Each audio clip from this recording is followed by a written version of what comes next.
রাস্তার দুই পাশে সাজানো নৌকার এ চিত্র বলে দিচ্ছে প্রকৃতিতে শুরু হয়েছে বর্ষার আগমন। চিরচেনা ঐতিহ্যের অংশ হিসেবে জমে উঠেছে নৌকার হাট। হাঁকডাকে বিক্রি হচ্ছে ছোট বড় ডিঙি নৌকা। অসংখ্য খালবিল আর নদীর কারণে ঝালকাঠি, পিরোজপুর ও বরিশালে সারা বছরই চাহিদা রয়েছে নৌকার। বিশেষ করে বর্ষায় যখন খালবিল পানিতে টইটুম্বুর হয়ে যায় তখনই কদর বেড়ে যায় নৌকার। আর এ সময় জমে ওঠে আটঘরের এ নৌকার হাট।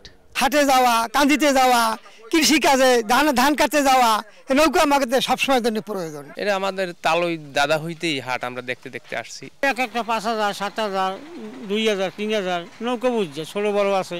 নৌকার কারিগরদের ক্ষুদ্র ঋণ ও কারিগরি সহায়তা দেওয়ার আশ্বাস দিয়েছেন জেলা বিসিক কর্মকর্তা। কারিগরদেরকে বেসিক আর্থিকভাবে সহায়তা প্রদান করার জন্য বদ্ধপরিকর। এছাড়াও ওনারা যদি কোনো কারিগরি সহায়তা প্রয়োজন মনে করে এবং বেসিকের সহায়তা চায়, বেসিক তাদেরকে সহায়তা প্রদানে বদ্ধপরিকর। আটঘরের এ নৌকার হাট থেকে পিরোজপুর, বরিশাল ও ঝালকাঠির 10,000 মানুষের জীবিকা নির্বাহ হয়। সময় সংবাদ, ঝালকাঠি।